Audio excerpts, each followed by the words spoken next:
something. Yeah, I thought that was good. We need to have a new replacement. And we didn't see that last year. Yeah. And then they've got import, somebody is calling. Maybe it's the other one, I can't hear it, you know. I think that's true. I had to clear the one road car broke that I had 2 years before we finally got it. All right, everybody, we are live. I've been watching too much How to Catch a Squirrel. Have you watched that? No, but Captain's nice and all, but admin's thing. Let you work on it. My son-in-law's laughing at me. He's, I think I've had a teacher's side for 30 years in Fulton County, he's captain. And his brother's retired FBI. His name's Paul Johnston. Been a long time. Yeah, his first job was working for Turner Broadcasting. Say it's a long time, I hear that, that seems forever, but I'm only 30. Isn't it? It's amazing, isn't it? I can't believe I've been retired now, 9 years. Yes, this is much more. All right, guys. 7 o'clock, we'll call this meeting in order for you to stand with me. Invocation, please remain standing for the pledge. Don, would you lead us today? All right, may we pray. Gracious Heavenly Father, thank you for many blessings of life you've given us. Thank you for the opportunity you've given us to serve the city of Thompson, Georgia. So many opportunities you give us in this city. Thank you so much for all you do. Lord, we pray for the people in Ukraine today, all hardship and all that they're experiencing. Lord, please intervene in that situation.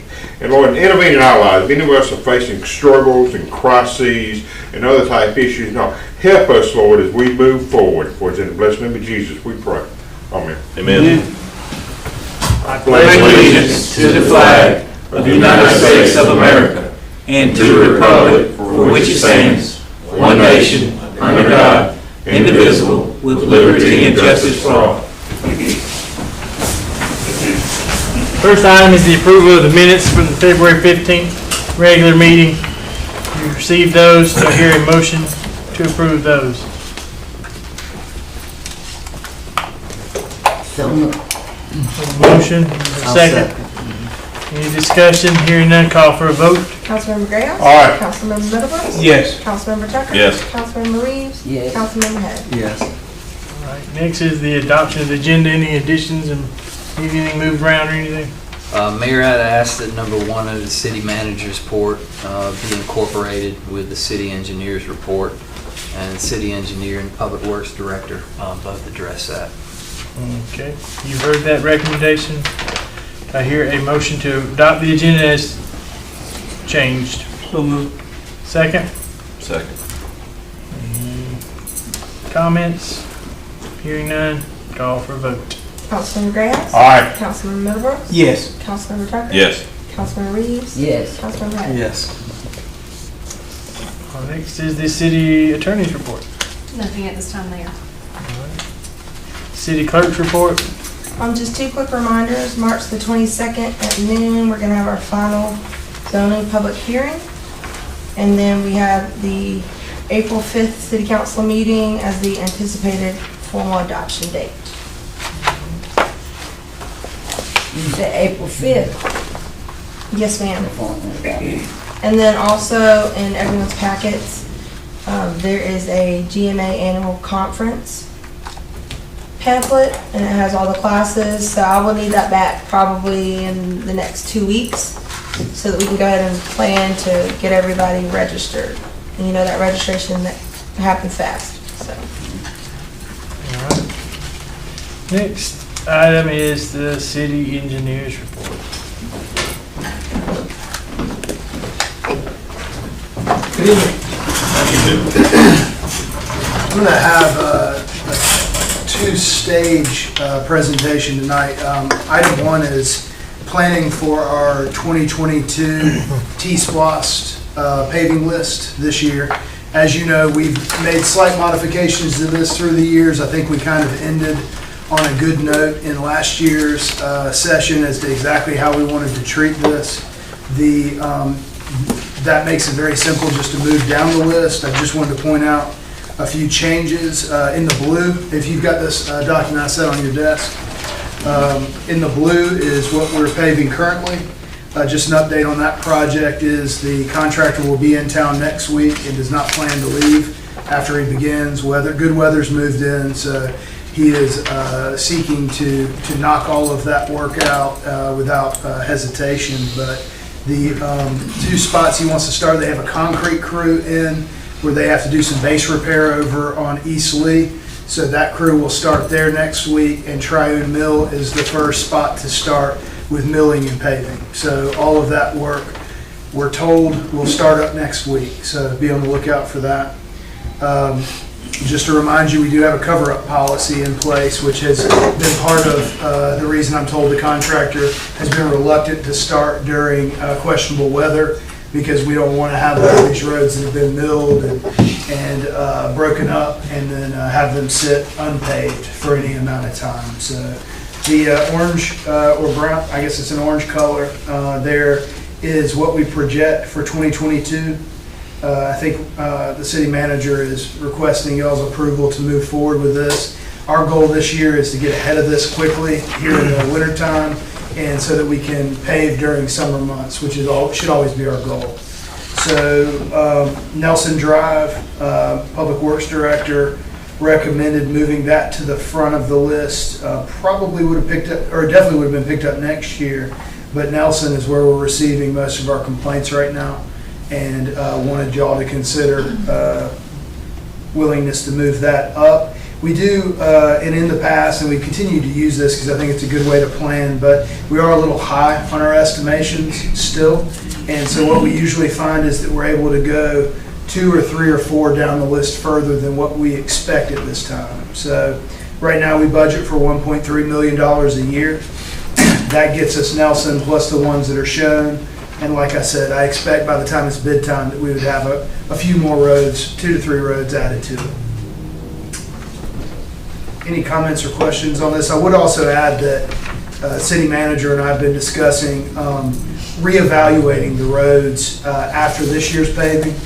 And people like to do this about every 5 years, some a lot more frequent, just due to the changing health of the roads as they're worn, continue to wear. And so our goal would be to reevaluate the health of the roads during this year, and then be ready with a new list next year. We have tested a digital program that actually performed very well for that assessment versus having the old school GDOT way of assessing the roads. That only actually evaluates 10% of each road or less, and the computer program we'll use to evaluate next year or this year will actually evaluate every single part of every single road, and actually provides pictures. There's an algorithm that can make decisions. It's a whole process, but it's pretty neat. We tested on around 5 miles of roads earlier this year. And we compared them to the original scoring, right? So we had the robot model, and then we had our physical model, and we compared them to see how close it were. So you said Nelson Drive would be moved up? With your permission. You moved up to be done when? This year? Yeah. Yes, ma'am. And that's just based on the number of calls that the Public Works Department is getting on that road steadily. So regardless of whether it showed up as poor health when this assessment was done 5 years ago, it most definitely is the worst health from complaints. If you recall, we're kind of taking into account both the health of the road and how many people are traveling the road. So complaints is really a good way to take in both of those if you think of it that way. Kyle, did you want to add anything on that? Yeah, I'll just add a quick tidbit on Nelson. Half of the road has been paved, actually more than half, when they did a sewer project a while back. And so this would kind of go in line with unsegmenting our roads. So really the portion that you're looking at is 0.73 miles. It's quite a big number at 183,000. It's actually 0.37 miles, what we're talking about. So it's much cheaper, much smaller portion of that road. So, and then when you're saying that we usually get a couple extra roads, you're really not going to be taking a road away from this year, probably. It would just be. Yeah. we'll add it. Moving that one up, so. I mean, we may get all the way down to Whittle Road this year. Whittle Road is, based on our quick numbers, is where we expect to get, so. But this has been the conservative way we've run the numbers, and it's at least not left us, even with the market escalation and everything else that's happened, it's still put us in a pretty good spot where it's good news to tell you after we bid it rather than bad news. So is the cost of Nelson would be much less? Yeah, Kyle actually grabbed me and said, hey, the .73 is not really, the old health assessment showed it as .73, that's what we went off of, but part of it's been paid due to another project, and we didn't capture it here, so that's good news as well. So now it's .37. Yes, ma'am, Yeah, which would be around 90,000. about half that. Okay, all right. And like Kyle said, is that it ties in with the concept that council has had of, hey, let's not do just a partial street. Part of the complaints probably is because people are driving super smooth and then hitting and hammering these holes, and it's like the perspective is worse, which I think is part of the points y'all had made last year. So Russell, are you looking for a vote of some sort on this, or just information at this point? So in terms of schedule, as far as, and are we gonna do the geotechnical and boring, and then we still have to let a project for lead and copper? So where are we at time frame on scheduling to hit? We're there. Yeah, we've got the lead and copper project, pulled together, at least most of it. So just to remind you, we've also got this lead and copper service issue. We're going to let a project to remove, and several of these were, you can see these notes out in the column, 3 of these roads were pushed because of the number of lead and copper services. So we're going to let a project in front of the paving. While we're designing the paving project, we'll let a project to replace services and get a water line contractor to come in and just knock that out. Brian and his crew, the ESG group, they moved the services for what we did this year, but it was a lot of work, and with all the leaks and everything else going on, they were slammed trying to do it. There's quite a bit more involved with the first 3 roads on the new list for this year.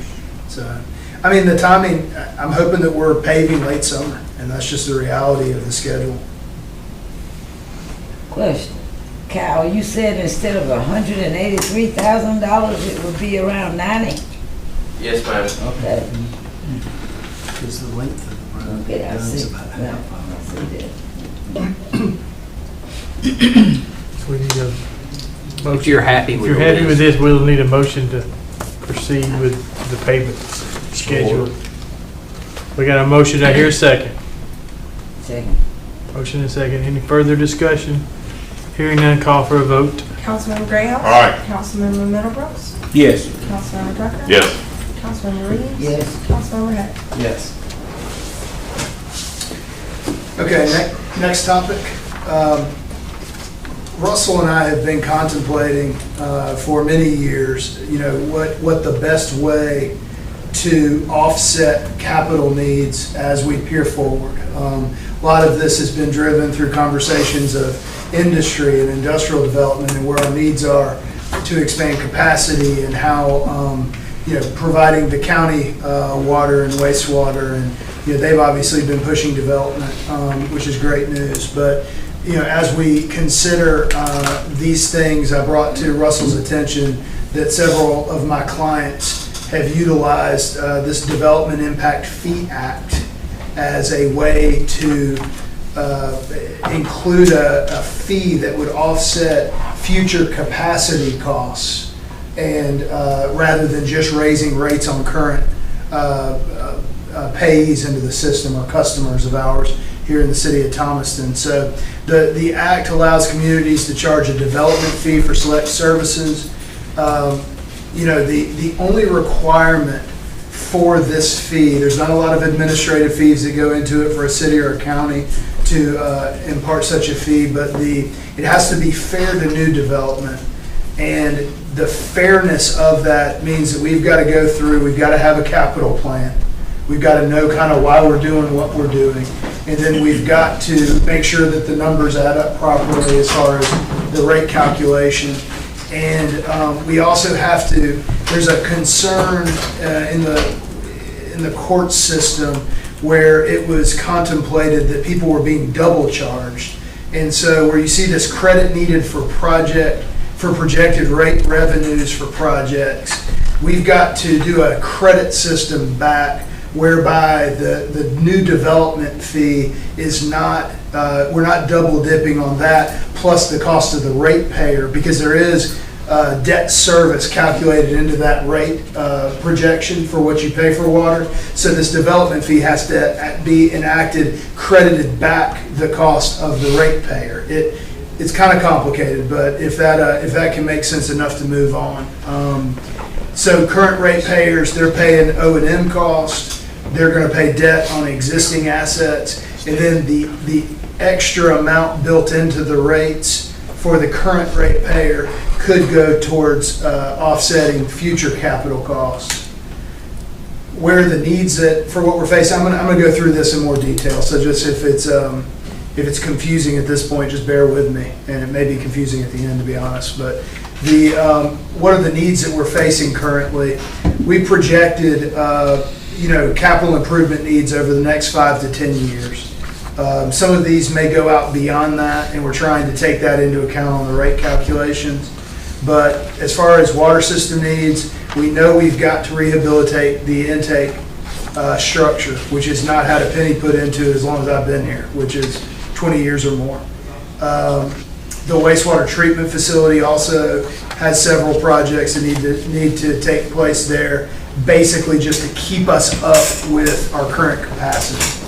We've got tank maintenance, we've got water line replacement projects, water line projects, wastewater system. This is the big one.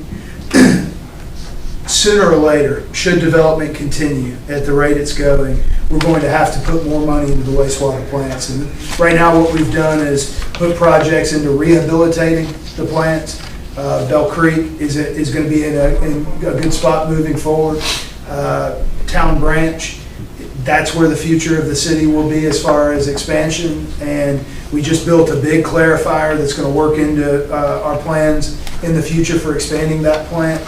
But right now, with the movement industry-wise, with some of the movement commercially, we've got to start thinking about these things, and the question is how to pay for them. So lift station rehabilitation projects, sewer rehabilitation. So we're looking at total needs in excess of $30 million, probably closer to $40 million over the next 10 years, 5 years, 20 years. It all depends on growth. Okay, some of these projects will have to happen either way, but the big ticket item is specifically because of growth, and that's the wastewater plants. Water plant, we're in good shape for the foreseeable future. So how do we pay for the future needs? Well, of course the option is to go up on rates. So that hits the ratepayer who has been paying for all of the assets within the current system all of these years. And then that takes, and then generally we'll new debt service that we can adjust into the rate, and then we would have O&M costs and all of this based on the rates. Grants do offset some of these costs.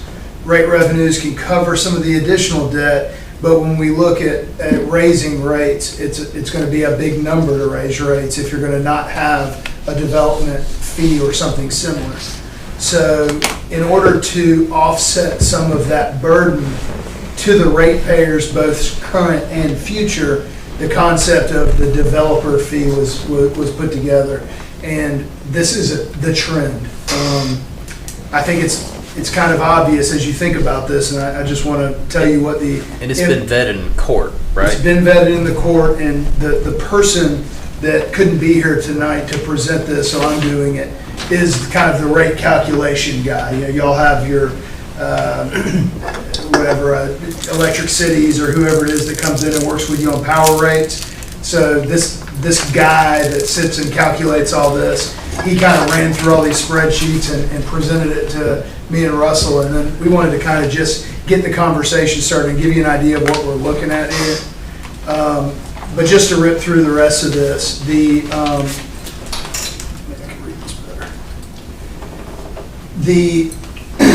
The system development charge that we're proposing and that we want for discussion, it does give a fair share calculation for new development.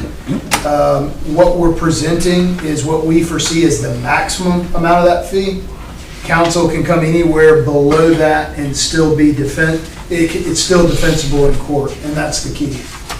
The point here is that the capital is going to have to be offset should you continue to grow.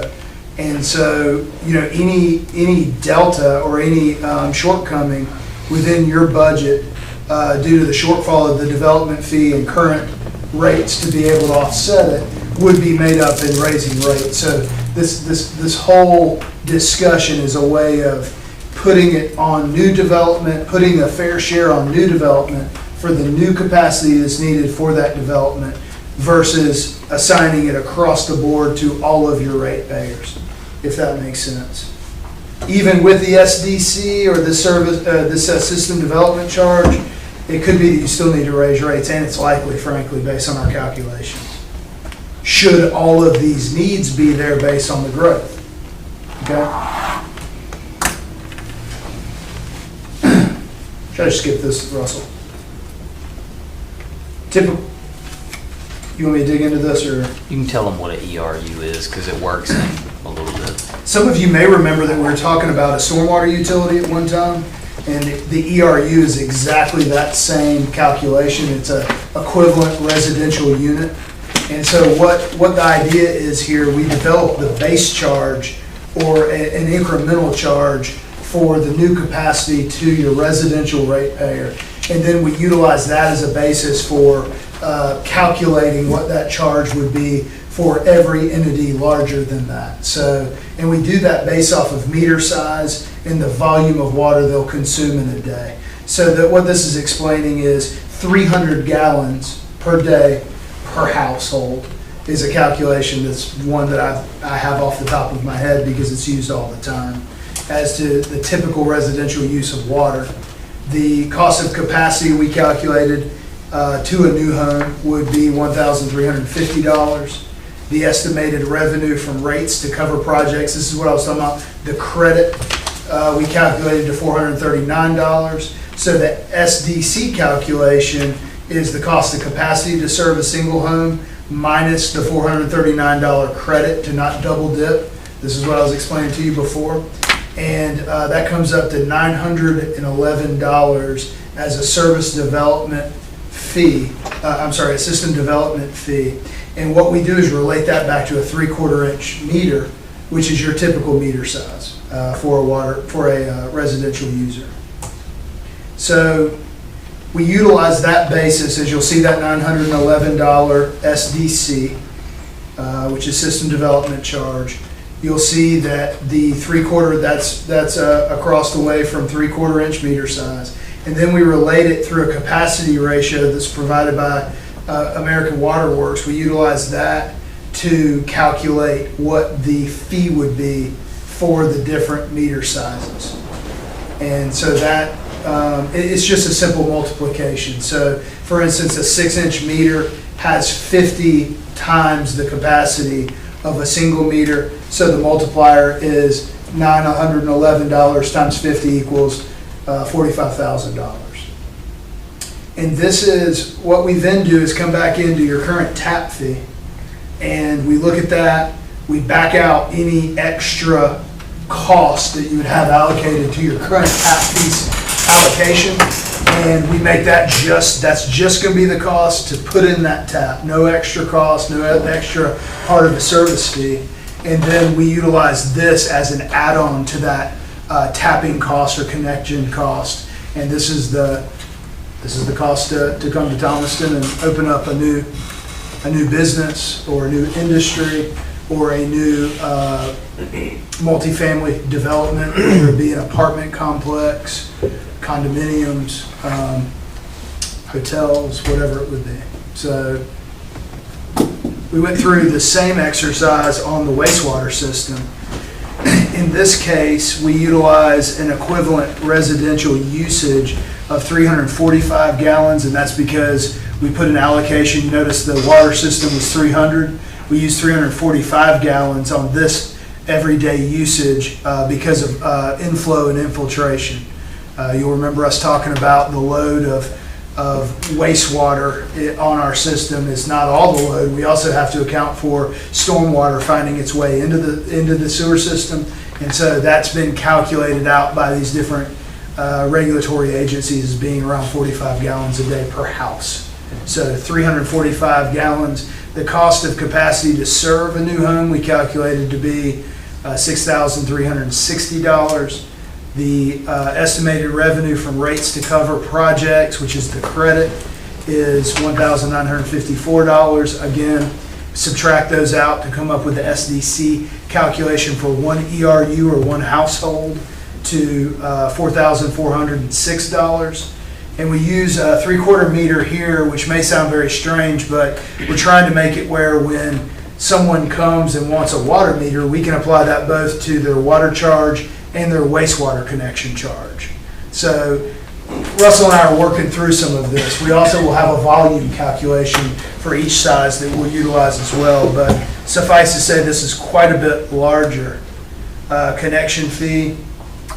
You can see the range here. So starting at $4,406 for a new house, a new residential development, and going all the way up quite a bit to a very large number when you're looking at a 12-inch water meter. But I would hazard a guess that you probably don't have a 12-inch water meter for a single industry in the city. So, I mean, generally we're very large meters. We're in the 6 to 8 inch range for a major industry. But these are real costs of peering out into the future and just the recognition that Mr. Thompson and I have had that the ratepayers who have been paying into the system for all these years could use the support of what's to come. What's to come? We need to get the people that are coming in and utilizing some of that capacity that's already been paid for, and to help us build the new capacity without it going all to your current ratepayers. And this is the way to do it. So any questions? I know that's a lot to take in, and I'm more than happy. I told Russell this may be a better kind of retreat type of topic or work session topic where, I mean, I can open it all up. I can provide a whole lot more detail, but Russell's instinct, and I think he was right, is to not try to dig into the details with a spreadsheet and the calculations. It's a big spreadsheet. Yeah, it's 6 or 7 different tabs. And like I said, the brain behind these rate calculations we can have come here, especially if y'all are really wanting to dig deep into the numbers. But suffice to say that Russell and I have worked through them and feel good about the numbers. The main variables in this is, how much debt do we expect to need to take on, what the reasons are for that debt, and what time frame it is where we believe we would have to take on that debt. And Russell and I are iterating back and forth right now with some of those assumptions, trying to see how it affects. And it's quite a bit. I mean, it really is. But when you're talking about spending $40 million, how quick you're going to need to spend it's a big question. So this is tied into the plan for growth. When we do grow, with that comes improvements to your infrastructure, and the basis was to try to not charge it back to current ratepayers, to make developers and the people who are coming in to make that investment pay a portion of the capital asset cost. So, and it's defensible in court, which I liked and we talked about. So we have a very preliminary capital improvement plan tied to a structure. We've got some questions that we won't answer, but wanted to get this in front of you so that it wasn't Greek when we bring it back in a work session format.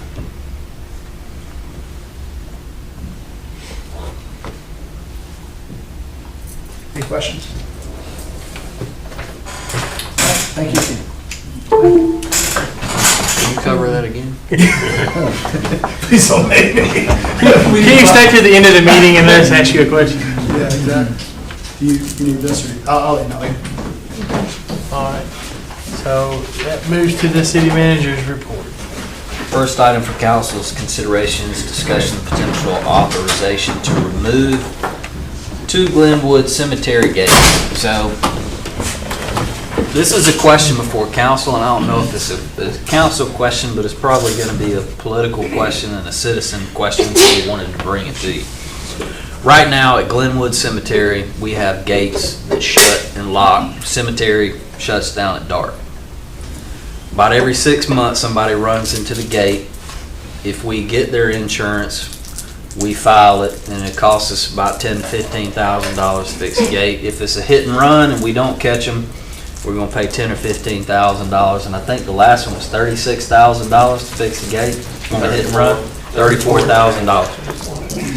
So my question is, instead of spending $20,000 or $30,000 a year to fix the gate, can we just leave the gates open and have the police department ride through there periodically at night? Or is there some historical reason that we shut the gates at dark? Because people keep hitting them and tearing them up.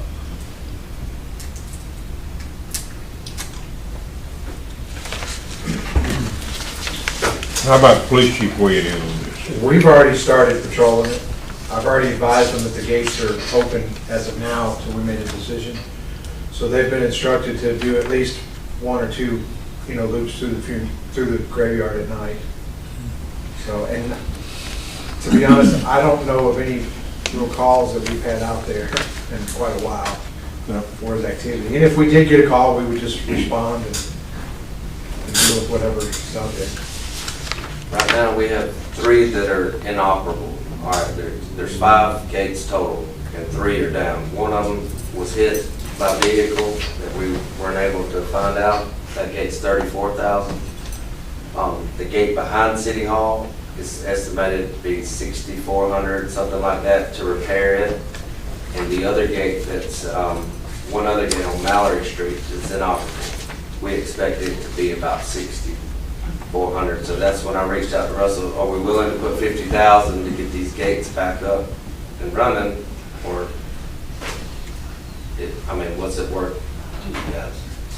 I know in the It's 5 not years much. I've been here, we've worked on them every year. Yeah. It's always either the mechanicals fail or somebody runs into them. What's the impact of just leaving them open? Are the walking access points closed now, or are they open? They're open. So, right now, as it stands, people can walk into the cemetery whether we spend $50,000 on the gates or not. It's just a matter of keeping car traffic out of there at night. Does the cemetery close at night? Is there- Dark, Is there signs posted to that effect? should be. Yeah, as long as it's posted, we can control it. It's one south of town, how's it? How do we do that same South way? It's Or? open, it stays open. So when you say remove, it seems pointless to keep replacing them. That was my But fault. when you say remove it, you're saying. Just leave them Leave open. them Just leave them open. open. Leave them open. Yeah. I think We probably start should having have problems. been done before now. If we start having problems with a lot of stuff, then you can always revisit We can it. go back and readdress this. Yeah. Well, I make a motion that we open the gates and leave them open unless we see a need to close the gates. But make sure there's a posted sign. Yeah, we need to make sure. So Russell, you need some kind of a motion on that? No, I'll Yeah. do it, but I didn't want to shut them down and then Yeah. y'all get a bunch of calls and the gates are open, so just wanted council to be aware, instead of spending that money, it might make better sense just to leave the gates open. I appreciate the suggestion.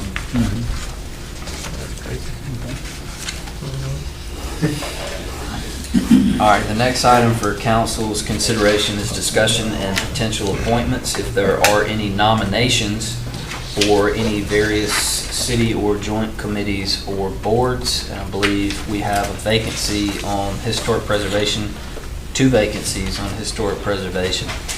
And I believe there was a bio submitted. So at this time, Mayor, if council has any potential nominations for any of the vacancies on any city boards or commissions.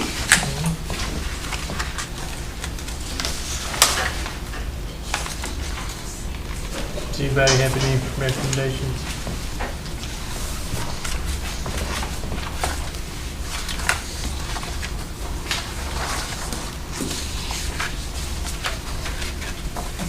Other than someone presented, is what you're saying? We're asking? If there are nominations, it doesn't have to be one submitted. okay. That's the one where I believe we did have someone reach out with Right. interest. Right. But we have 2 vacancies, so. With that said, I certainly nominate Allison Uphold to the HPC. One of them. All right, you have that nomination. Is there a second for that? Any discussion? Hearing none, call for a vote. Councilmember Greathouse? Aye. Councilmember Middlebrooks? Yes. Councilmember Tucker? Yes. Councilmember Reeves? Yes. Councilmember Heck? Yes. Next item for council's consideration is discussion and potential authorization for modification of our special event permit section contained in the alcohol ordinance under 666. Wow. Deanne wrote that. Fine. So I don't know if you have the definition section. I think you actually just have the provisions of the alcohol. So special event, this is how it is defined. Any organized activity, whether for profit or not, having its purpose in entertainment, recreation, and/or education, which takes place on public property or takes place on private property but requires special public services such as the use of parks, public streets, rights-of-way, or sidewalks, as well as events that take place in a local business establishment that are outside of the normal course of business. So a special event is predominantly an event where public resources are called into play. It's on a city street, or the police have to get involved, or we have to, shut down a sidewalk. Anything that went in a park, and then the definition gives several examples of what a special event permit is. And we drafted a whole procedure under 6-66 that would kind of outline the process. And there's a provision that applicants have to submit their application for this permit, well in advance. Currently is 45 days. We set a schedule of fee, and the fees range from $350 to $650, and then they're tiered depending on whether it's a holiday or not, and they're tiered depending upon how many days you actually want to have the special event. Then we go on to have provisions about the requiring of law enforcement have to be on staff, and depending upon the planning meeting that is required between the person who is requesting the permit and the chief of police then has the determination, based on the anticipated draw to the crowd, how many police officers will be required to control, the crowd, ingress, egress, parking, traffic direction, etc. And then we set the fee based on that. So lately we've had some interest garnered in special events downtown, and they feel like the fee may be a little bit overkill.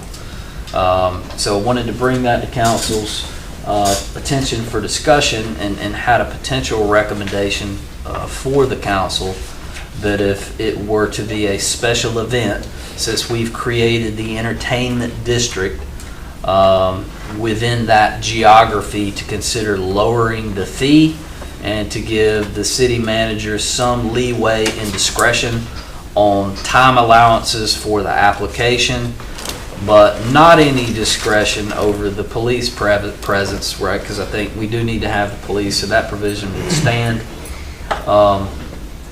So what I'm looking for, and this is kind of my thought process, if you apply for a special event permit and you need the state route shut down for 4 hours, GDOT's got to be involved, Mike's got to put cones out there. That may be a little bit different than if you just want to be on a sidewalk and we're not shutting any streets down and GDOT's not involved and Mike doesn't have to close down the roads. So to give administrative discretion based on the type of actual event, that the time frame required for that application could be drawn down from 45 days to something that we feel is reasonable based on the request of the event. And because the event to be held is in the entertainment district and we're trying to create walkability, sense of place, attractions within downtown to draw people, and in an effort to offset Main Street from having to be the coordinator and the provider of events, since we want Main Street and economic development to focus more on developmental projects, if we can figure out a sweet spot for the permitting and the price for special event permits, maybe private individuals or private companies can handle more of the event-y type stuff, still with city cooperation and permitting, but it just makes it more conducive to let them to do that if we give a little bit of discretion in the managing of the time for the submittal of the permit, and if there's any consideration for clearing of the fee. So asking for a lower fee, a little bit of discretion on working through the time frame. Police, still a requirement if they're on public property and alcohol's involved. I still want the police department involved. There still needs to be provisions about liability insurance and the city being named as second insured to protect that, but it's meant to be. It makes it a little bit easier to work with the downtown business community in the downtown hub. So those were the asks that I have received. I'm not totally opposed to that, but I wanted to bring it to City Council for your consideration because it would take an ordinance modification. So as it is now, 1 day permit is $350. Yes. And then your stuff downtown, one place has it, another place has it. It's gonna be so similar that you would, some of that upfront work that you would need the 45 days for, if it was like north side on 19, for instance. You wouldn't have to look into it. He's like, oh yeah, it's just like the last time. You don't need 45 days to look at that. You know it. Well, and we've really been limited to special events, right? Most of the events we have the chamber, right? They've been doing it so long, they kind of know the deal, but we haven't really had individual businesses located in downtown. Hey, we want to have a grand opening or a 10-year anniversary, and we want 3 parking spots, and we want to have a little acoustic band, and we want to bring in a beer truck or taco truck, and we're going to do it for 2 or 3 hours, and then everybody's going to we just want to say thank you to the community for supporting us. But they're saying, man, 45 days, and now I got $300, $350, and I got to pay the police. Is there anything y'all can do to work with us? We really want to do this stuff, but is there any consideration for working on your fees? So that was the ask. What's your recommendation for a 1 day permit? I think for downtown, $50 to $100 is probably appropriate to cover my costs, with a caveat. And I don't know how you write this into an ordinance. It really depends on the scale and the magnitude of the event. Right? If they want to say, I'm shutting down all of downtown, right? Mike's got to have a whole, the planning that goes into that, and the provision of trash receptacles and barricades, and all this starts adding on, the cost goes up. So it really depends on the scale of the event. I think that's a good way to look at it. And really how much is going to be outside as opposed to being outside and inside. Right. I mean, is it a full street, a full block, or are they just in a parking spot, or is it just the sidewalk? And we don't know that until we sit down and meet with them and talk about, I want people to come in my business and shop, but I'm gonna have a taco truck out there. They're gonna go get a taco and maybe come in and eat the taco and not And they're all gathered around. And be mindful, this ties back to alcohol, right? Because this is in the alcohol ordinance. There's going to be some sale of alcohol on city property. So that's why police need to be involved, liability insurance needs to be involved. But the scale of the magnitude of what you're going to do, how long it's going to last, is it a 2-hour event, a 2-day event, a 3-day event? That might dictate the fee, but I don't know how you work that into an ordinance. And you want to limit it to the entertainment district, not the That would be my thought. downtown development, or Only for Just the for sole the- purpose is we've created that for special provisions in inducements with alcohol license, business license, rural zone designation, tax credits, historic district. it's called the entertainment district, and then you kind of making it hard to entertain people. Yes. Not hard, but just, you know, this was the first shot, right? We took a stab at the alcohol ordinance and looked at some of the challenges we've had versus what we wanted to be, and this made sense.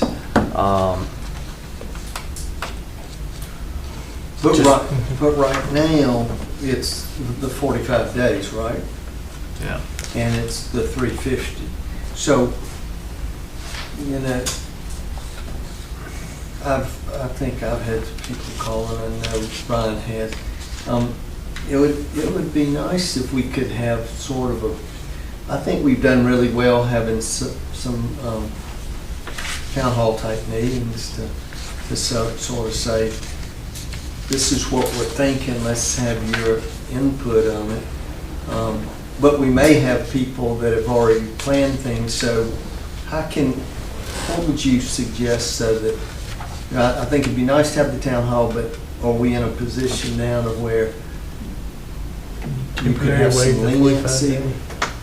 Really just administrative discretion on the 45-day application, and then any consideration for the reduction in fee. I think that gets you home before the town hall, if you want to let them do it, and then you can always change it after the fact. And you may want to say 350 is too much outside the entertainment district. You know, maybe it needs to be just cost, or maybe you have a sliding scale to where it's $25 for the permit, but if you got 2 trash cans, that's an add-on. If you need 4 cops, that's an add-on. If you need barricades, that's an add-on. And that's where we kind of come up with the 350 was because some other places itemize their charges, and we just kind of wanted a simple fee, but You gotta leave enough, as far as the discretion on the 45 days, my request is you gotta leave enough time for us to be able to look at the police needs and inquire. I think you still require an in-person meeting with administrative staff and the police, that we go over the scope of the event, the time of the event, when it's going to be, safety concerns, parking concerns, traffic concerns, and we have to have enough time to delineate a plan and what that is, you know. Well, on my end, I would say nothing less than about 14 days. Call it 2 weeks. Yeah. I mean, I think we can put together a plan and get the officers of what's needed within 14 days. 10 at the most. So Russell, we'll need a motion for this. If you would like to change it. I think too, as Doug inferred, I think that in order to kind of get some feedback from the folks who are doing this every day, and you got a lot of individuals who are investing a lot of money in our downtown, and I think, hearing some of their concerns, and we may learn some things from them that we hadn't thought about, because again, they do this every day. So certainly it's got to be safe, and no doubt about that, and a lot of things to take into consideration based on the size of the event. And I think having it scaled according to how grand the event is certainly makes a lot of sense, but I think we still need to, much like you did, as Doug said, with the landlords and some of the other things that we've discussed. I think it was fruitful, and I think those folks appreciate it, and we may have even learned something. And I think the same could be said for this. So Russell, what would be a suggested maybe motion that we could give you the kind of discretion that you might need on those two things? Well, it would be an ordinance amendment. So it would be to authorize the city attorney to modify the Article 4 section of the special event alcoholic beverage permit ordinance to allow administrative discretion over the application timing, and to set the fees at whatever you feel they need to be. As long as that authorization is made, and we're in agreement, then we could permit it in accordance with the guidance that council gives the city attorney. But only in the entertainment district. Only in the intent. Sorry, I forgot that part. Only in the entertainment So district. we're gonna need a clear motion on that that covers all those aspects. Do you want me to try again? So staff's, Well, I understand what your suggestion is, and that's fine, but are we getting into the fees? So we don't have anything on fees? Or we're just leaving that at your discretion at this point as well? what do y'all So we're think? What do dealing you with- want it to be? I want to make sure I I understand. don't want fees to be my discretion, because whatever my discretion is Yeah. not gonna be right. Well, that's what I'm. I think it's gotta be a minimum fee and somehow scaled to the size of the I think event. council needs to set the value. So what? Because if they know I have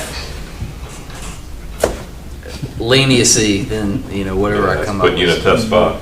So I'm looking at changes to the ordinance, section 6-70A, but then the fees are up above there, so I need to understand what we're doing with those. I don't have 6. We just have to be careful here. Oh, yeah, Sometimes you we should. reduce You do. timetables I got it. and reduce all the areas, restrictions and all, because it can be seen as arbitrary, and also it can become a logistical nightmare for the police chief if he does not have adequate time to prepare for this. So we need to be very careful and make sure we do have some restriction in place, some scheduling in place, so it cannot be seen as an arbitrary measure and some people think they're being discriminated against for some reason. I think for your time aspect, I think Russell and I can work together fine for us. Yeah, I think there needs to be an agreement between the police chief and myself on timing, because I may see some things administratively that might work quick, but he may have other issues. I think that initial meeting that you and the chief have with the individual or individuals is gonna be able to glean some light on what you're gonna need to go forward and then scale it from there. We could leave it a little bit more general and just say 45 days or less at the discretion of the city manager. No more than 45 days, maybe? But how about the fees? So you were saying about what you felt would be the cost, and I know there's a lot more cost based on the scale and the scope of the event. But on Start low, and we can always ramp it up. You can change the fee. If it gets out of hand, I agree. and we're having to, So why don't we start with the you go half- lower amount you that half- you feel like could cover your basic cost? Would it be $75? You just don't have, That's fine. In the entertainment there. I'm sorry, Doug. I'm just trying to get Russell to sort of think, what would be a fee that would cut, you said 60 to 100? I said 50 to 100, 75 is in the middle. Yeah, so why don't we put it at 75, and then when we have the town hall meeting, we may learn some stuff, and then we can come back and Like I said, and then, like I said, you may have it like a fourth of what this is for the Yeah. entertainment there. You may want to go half of that fee if it's in the DDA, and then anywhere else that you may not really want a special event, that would be the full price one. I mean, you try to make it in the certain area, and then kind of go out. It's a little bit more than the full price at the other. So if we say $75, does it, and you mentioned the fact that say they need trash cans or whatever, would that add on to this, would that be an additional amount to the $75? It could, it's not currently covered, and I think some of that's what we gotta weed out when we meet with the vendor. But this particular request, I don't envision that's gonna be a request, but it could be in the future. I think again, the town hall meeting will help us here get input like we have, again, with the on the rental Bring it properties and up stuff. to, how is it if we did a fourth, a half, and does that look right? And everybody may say, it's still too high. What if they brought their own trash receptacles? I mean, what if they provided something, some of the, we'll muddy the water up on this, but, I mean, there's, Well, I think it's gonna be talked about at that. right, I mean, so, but like, as Russell said, it's hard to kind of, how do you get it all into, It's all dependent upon scale Yeah. both in terms of public service and cost of, you know, if Mike has a barber shop and he just wants to do a little thing for 20 of his clients, you know, and that's probably not a big deal and he should just cover the cost. Or if Taylor, you know, wants to do a concert and gets all the permits and we've got 6,000 people and we're drawing crowds from outside of Thomaston and Upson County, there's probably some economic benefit to the city and the surrounding other businesses, so you have to kind of weigh that in. Would it be appropriate to say no more than, I mean, obviously, as it was written here, the 350, you felt good about, I guess, regardless of size? Or was there add-on on top of that?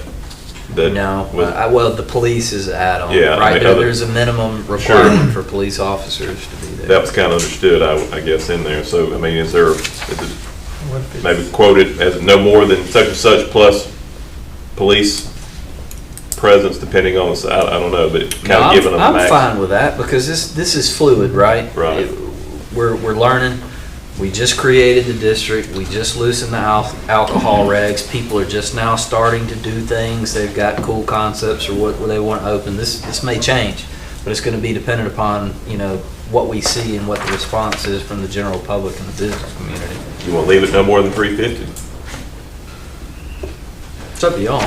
So that way it gives you some, What about on special holidays? Well, we did that on holidays because we were already booked. Emancipation normally happens, 4th of July normally happens, so we're trying to get the permit fee up higher for, you know, when's the last time we've been fully staffed with police departments? And now we're calling them in for special events to work on holidays. So we said that if you want to have it on a holiday weekend, there needs to be an upcharge. So that upcharge includes police. Mm-mm. Okay, see, that's what I don't know.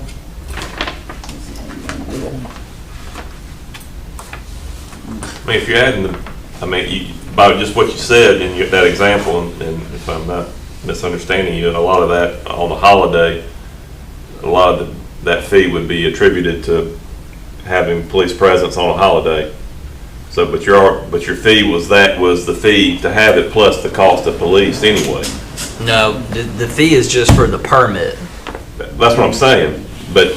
Then you gotta pay for police on top of that. But in the 700, let's just say on a holiday for one day, I mean, is it because you had to pull a permit on a holiday, or is it because of getting police to come in on a holiday given the short staff? Well, any kind of public receipt, we're talking about on public property. So if Kyle's involved and Kyle's people gotta come in, or Mike's people, well, Mike's a bad, but anything, or if Neil's gotta come in for a power issue, we gotta drop a pole and we gotta make sure the Right. breakers work. I'm having to call in public employees on a holiday because you wanted to do your special event on a holiday. Right, but that's on top of your permit. In this example of 700, all that cost you just said is on top of the 700.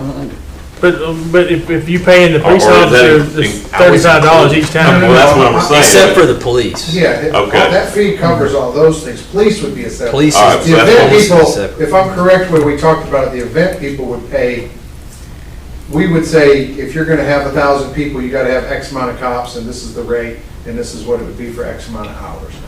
They're gonna have to pay that on top of their fee. So if you wouldn't pass along the power piece of it too in your example? Well, we normally call, you know, they'll pay, if you want to set a temporary pole, you come in, you pay for the temporary pole, we make you happy with power. Yeah. 100% of the time, breaker's gonna trip, something's gonna go wrong, JD plugged in too many crock pots, well, guess what? They're calling the power company, right? There they go, right back out there. Always gonna happen. And you're trying to kind of deter them from, I mean, we're not trying to just say, don't have your special event, but, you know, have it the week before. So in that case, then you're not going to pass that along to. It's up to y'all, I mean, we can do. See, there's a lot of discussions that I mean, a lot of what ifs that, again, it's hard to put into this to really understand. And I think I'm not belaboring the point about the town hall, but there's a lot of things in here that are kind of vague and what's included, what's not. And it's all good stuff. I mean, like you said, this is our first stab. My understanding is the permit fee covers everything except police. Okay. Okay. So there's containers from Kyle's department, all that. Trash receptacles, everything. And normally, Okay, well, see, that's, if somebody's gonna be extra and they need, like, we need 50 trash cans, like, Yeah. we're gonna have to talk, right? I'm Right. probably not gonna give you're not you gonna a be able, permit. right, I got that. But the garbage company has been really easy to work with. Anytime we need special accommodations for downtown or whatever we call them, they're there. They make drop a it special off. trip out on that Monday to pick them back up. But Russell, Yes, sir. I kind of feel like that 350 may be, well, I kind of feel like it's a bit much. You said your basic cost on a small event, if you're only taking up one space on the street or something like that, might be $75, right?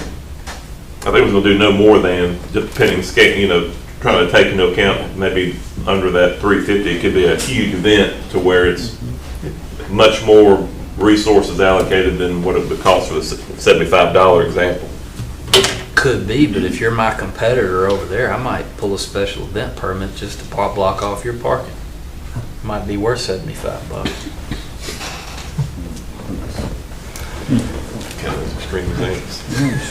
You gonna buy one to keep Yeah. from parking at the bank? I mean, you ain't gonna wither this thing to death. You just gotta, Do we have another shot at that? One thing that this doesn't take into consideration, we mentioned earlier today, was the cuts in the entertainment district. That isn't included, that's an extra. But that's in the entertainment district Right. ordinance, I know. so I'm just. That would be an additional cost. That would be on an that. additional cost.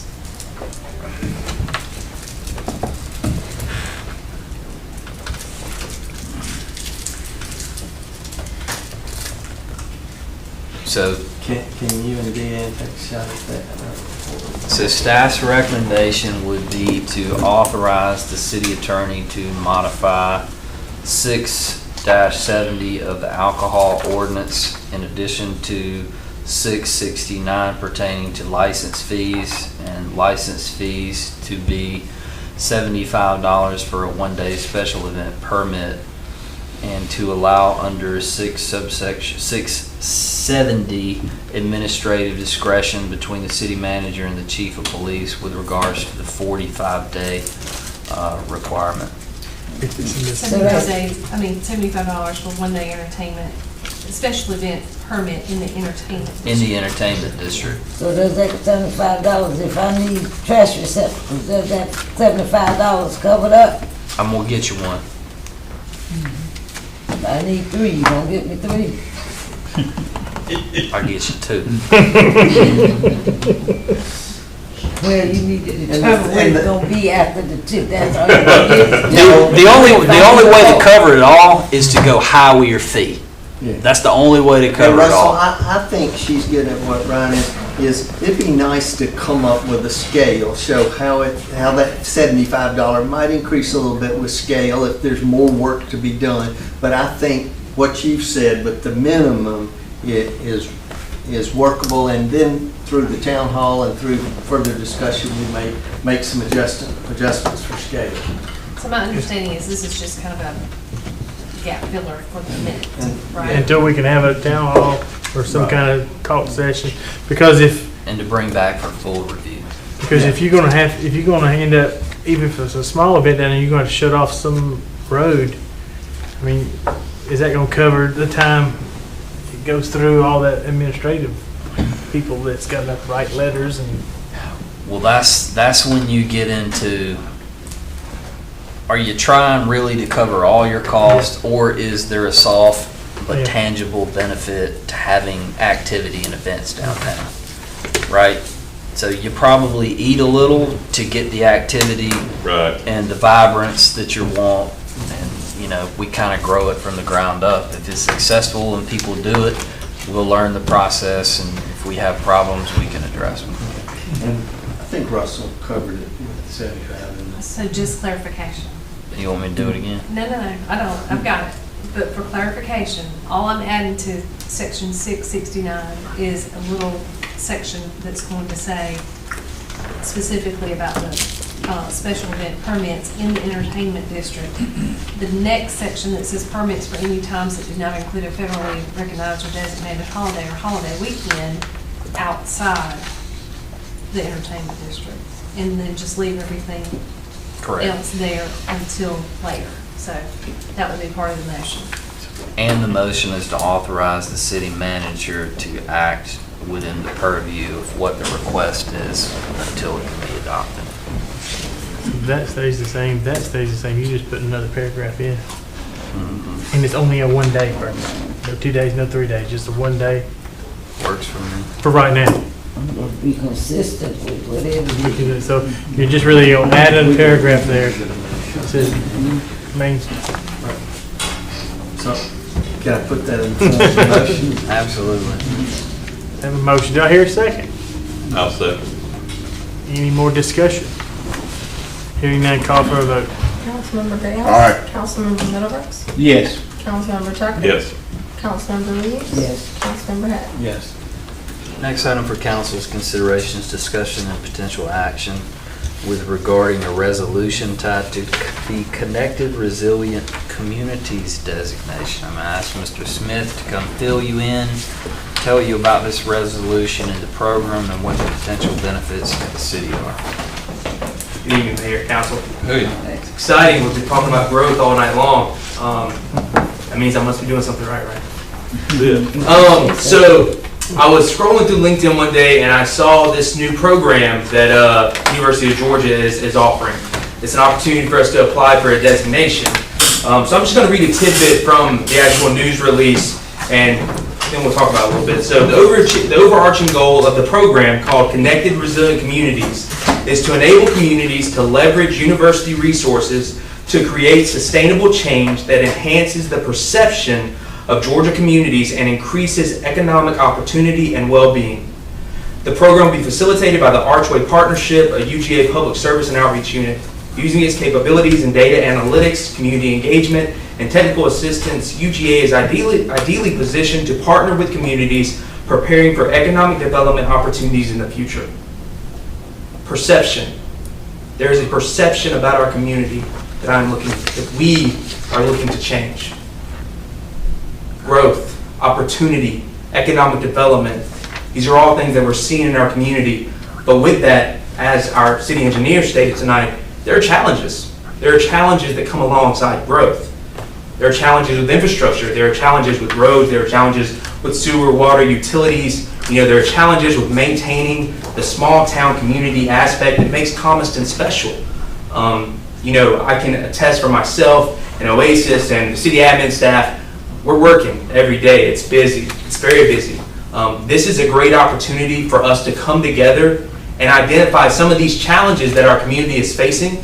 What the designation asks for is for us to have a steering committee that will meet. I've invited you all to this meeting on Friday. And if you have anyone else that you feel like would be a good person to come and talk about challenges our community is facing, please let me know and I'll invite them as well. So with that, we'll identify some of our challenges and our capacity to address those challenges. Where we might have issues such as stormwater, such as water issues, issues with downtown. We have walkability issues, pedestrian safety issues. UGA has a ton of programs.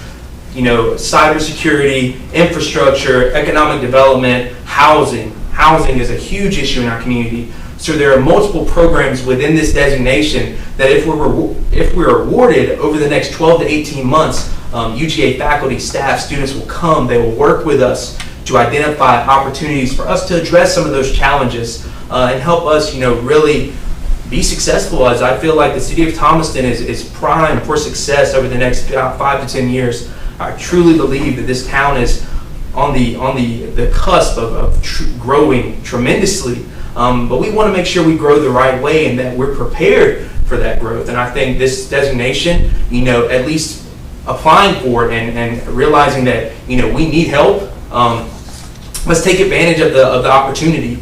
And if we're awarded, it could be very beneficial to both the city of Thomaston and Upson County. I've reached out to Norman. I've reached out to Jason. I want this to be a community project. I want anyone that wants to be involved because I think it's very important for we to have stakeholders from across the community at the table letting us know what are the challenges we're facing and figuring out how we can approach them.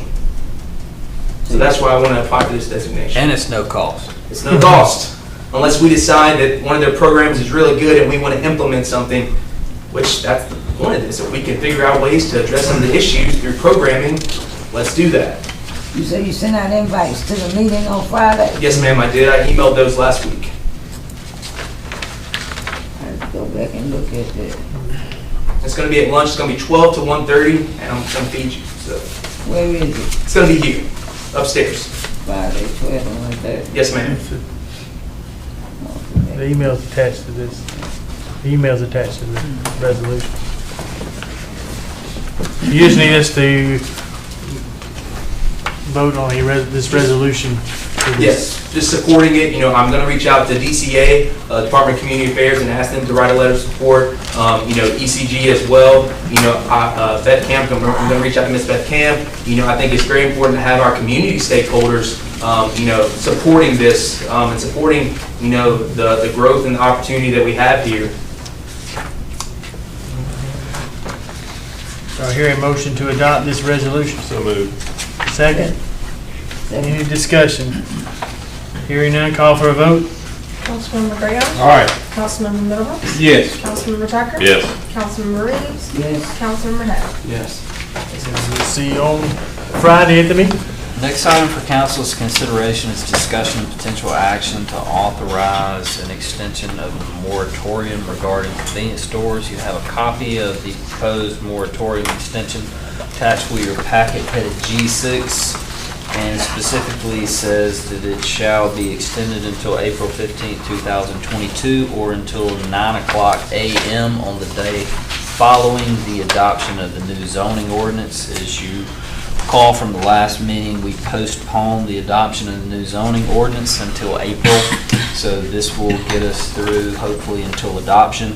Staff's recommendation is to authorize the resolution. For that recommendation, do I hear a motion? I'll make the motion. Second? I'll second. Any discussion? Hearing none, call for a vote. Councilmember Graham? Aye. Councilmember Middlebrooks? Yes. Councilmember Tucker? Yes. Councilmember Reeves? Yes. Councilmember Head? Yeah. Next item for council's consideration is discussion and potential authorization regarding passing an ordinance which will extend the time for the issuance of alcohol bar licenses, which will also coincide with our zoning ordinance. A copy of that is attached with your packet headed G7. You have the resolution there. And this one, let's see. Extends it until April 5th. April Well, 5th. 9 o'clock on the 15th day after Okay.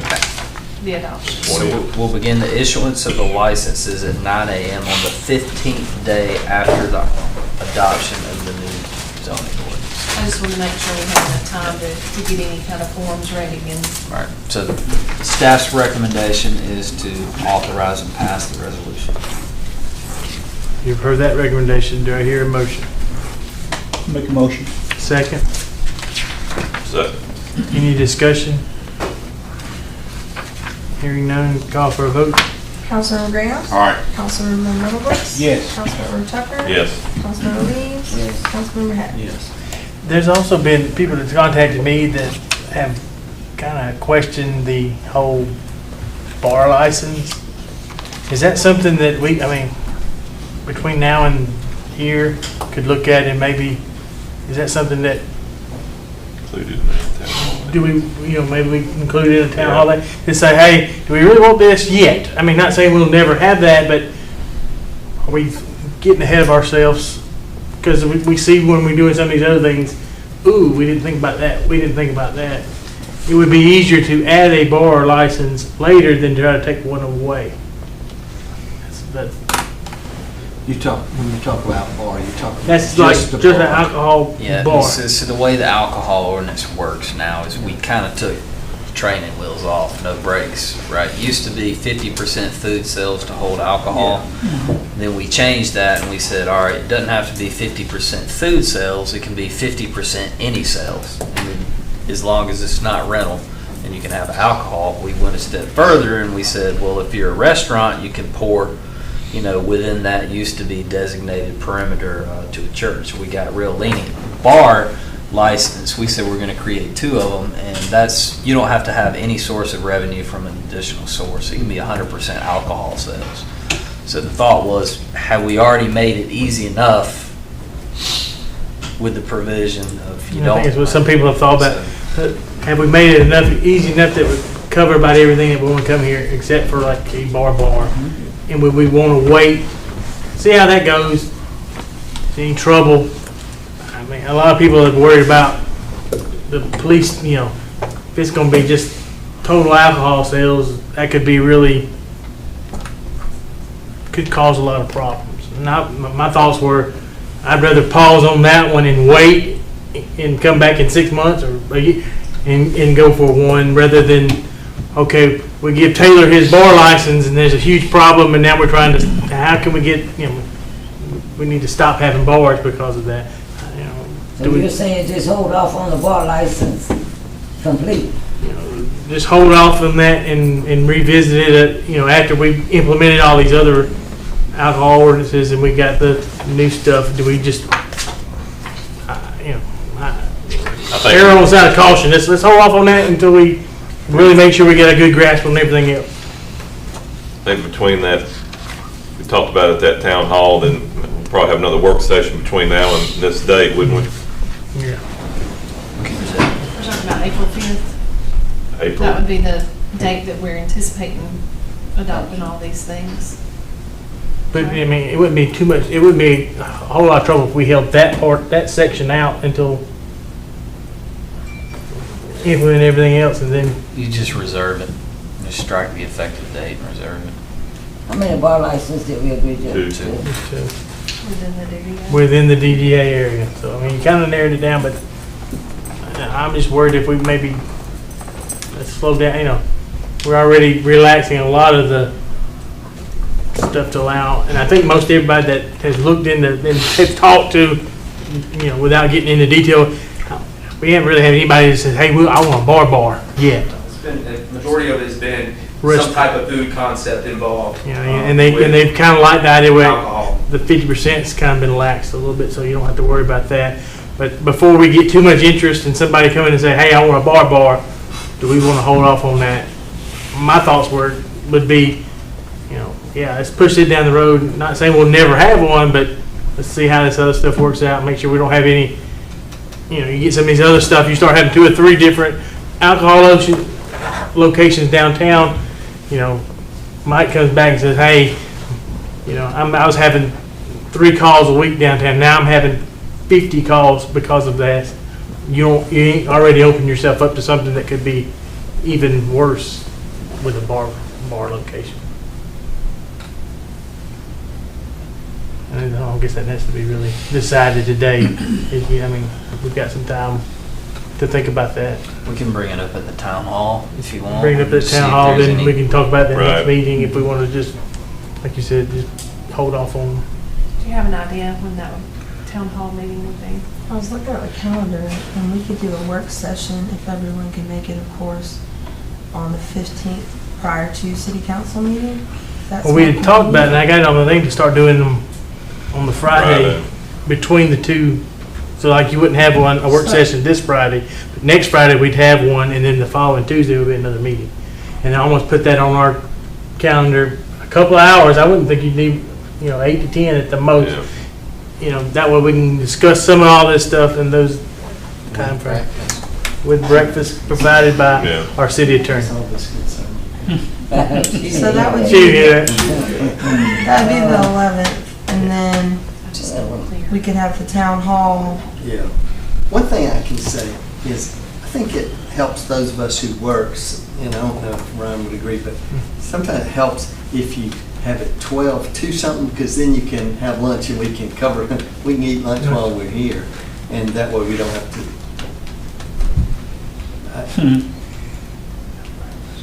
Whatever the group Yeah. wants. 6 a.m. Now you talk. Well, I'm okay with that. Yeah, I'm up. No, But that- no, but But that Friday in between the 2 meetings, Friday before a meeting. Yeah, so That's like. what you're saying. Yeah. Well, you're just gonna have one extra meeting a month. And it'll be the Friday work session between the two council meetings. Because you can't say the second, if you say the second Friday, it could mess it all up, because you had the first Friday on the first. Friday in between the first and third Tuesday. That's that day. That would be our work session. That would be a work session, but and it may lessen the time from some of our regular meeting times that. Let me send out an email because I'm thinking the 11th. I'm just not sure Why what don't you send out an email, that way we all have a Yeah. calendar. We approve.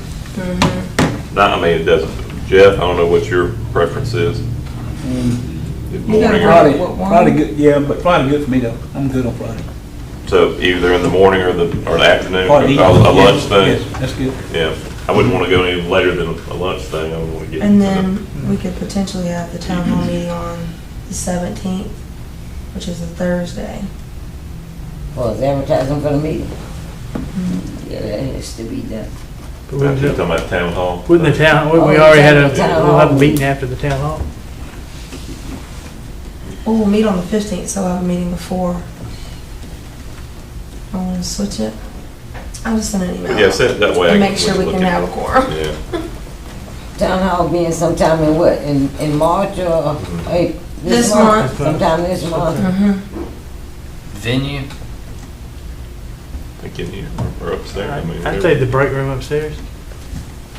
That way, if you're eating, it's. Just depends on the date, Are you because talking we about- have the calendar for that meeting room, and we have a calendar. Yeah, down once here, you too. look at all that, I think it may be. We trump the other ones. That's true. But preferably, I think out there you can have food sitting there. Table, and right. eating stuff. But I'd kind of like to see that work session be a permanent, I mean, a kind Yeah, of I a like scheduled it. thing. But you know, you might not can come next one because you're on vacation, Right. but it's there and Reoccurring. so can we establish a consent agenda for the third Tuesday? I don't know about a consent Consent agenda. agenda for that. I don't know about that, but I think you would, The this following discussion Yeah, no, would no, be. no I think consent you're being agenda. facetious. Oh, Yeah. Okay. Are we supposed to vote on something? No, I think we. Yeah. On the- well, We voted Item on, here. we voted on that resolution right there. I just brought up the alcohol thing and just led to that, which led to that. we didn't do anything on the alcohol bar license. We'll talk about that in the work. So are we tabling 7? We voted on that already. As far as the issue. We said we voted on this resolution Okay, all right. and it passed, but then we Yeah. decided that we may come back and, We'll put it in a, Work discuss it session, in work discussion. session, so, yeah. So the resolution was about the bar license. Yeah, we're just Yeah. extending the it's just date. extending it Much like to the- coincide everything else. Okay. But we may talk about that and change something on that later. So now it's 8, right? Next item for council is considerations, discussion, potential authorization to execute a contract agreement, a utility contract with the Georgia Department of Transportation, and also an ensuing resolution that accompanies that. That is headed in your packet G8, and you can find the signature page of contract on page 4, and a resolution agreement on page 5. What this is pertaining to the roundabout, or the 5-way. That's going to be the roundabout that's going to be constructed there. We do have utility conflict in the construction zone, so our options were to go in and relocate our utilities before GDOT went in and talking with our engineer on these projects. And we brought to council before, we chose to let the project in conjunction with the Department of Transportation. So we'll have our design on the relocation. DOT will submit that as part of their project, and they will actually manage the construction of the relocation of the utilities as part of the roundabout. So the total cost for the project is provided for by GDOT is $138,150. Staff's recommendation is to authorize the resolution and to authorize the mayor pro tem to execute any and all pertinent documents associated thereto, and this project will be funded out of sales tax. And if you flip through the whole document, you can kind of see the plans and the specifications of what it's all going to look like. But engineers have been involved, water and sewer department's been involved, electric department's been involved, and this takes us out of conflict with the proposed construction project. These forms came to us from outside, and so the resolution needs to be redrafted so that it makes it That's all. clear. Yeah. Yes. We thought we could just get Doug to sign and put down May for 10, but we need to change this, so we can get that done.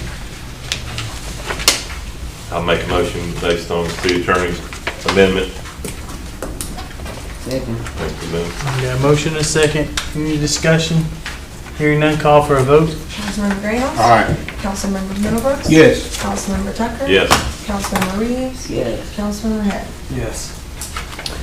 That's all the business I have, Mayor. All right. Now we move to other business. Tree City USA designation, 34 years. Did we get the leaf? We did get the lead. All right. If you ever notice in our office, Yeah, there's a I board saw it. with 34 leaves on it.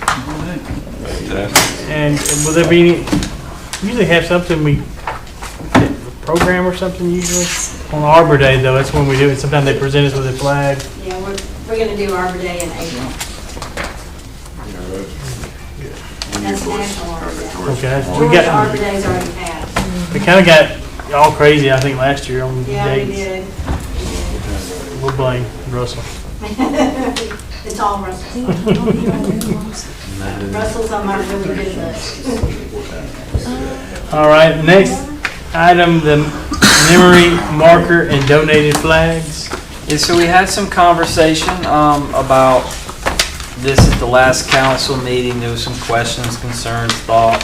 Mr. Ellaby is here in attendance tonight, and if it pleases the council, by request of the council, we could hear from him if you so wish.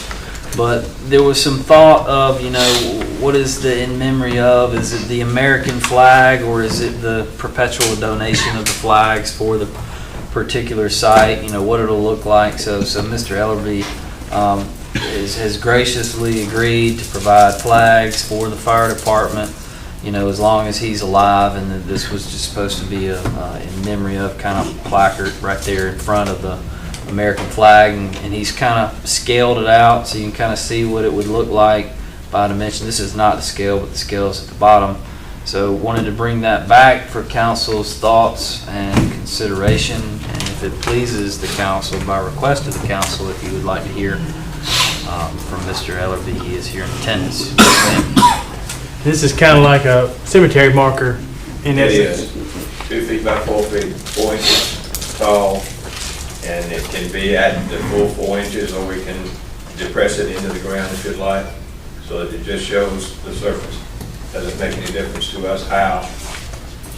My father's was a 32-year fireman in chief, and Tim Cochran, I'm sure some of you know, was not only a fireman, but he was an EMT and a coroner for a period of time here in Thomaston. So both of them, I feel, should be memorialized somehow at the new fire department, and I thought this would be a nice way to do that. And it's purely for the flag itself, the donation of the flag. And we will do that yearly or whenever the flag needs to be replaced, either throughout my lifetime or Carol. She will continue that if and when necessary. I've seen emails from, I guess, other firemen, employees of the fire department.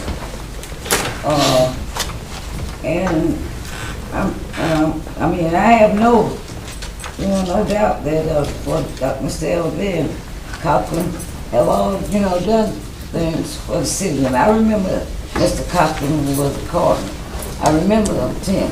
But who's to say someone other than Tim shouldn't be there? I think we're opening it too much. We had talked about it, and the one we talked about at our last meeting only had was in memory of Mr. Cochran. But now we've added Timothy Cochran, and I'm sure there are several other employees or past employees of the fire department that feel their names should be there. So how do we handle that? And I have some concern of that, because I know the firemen, men that have been at the fire department, worked at the fire department for years. Why shouldn't their name be on a plaque? I have some concerns about that. And I've had a few calls about that.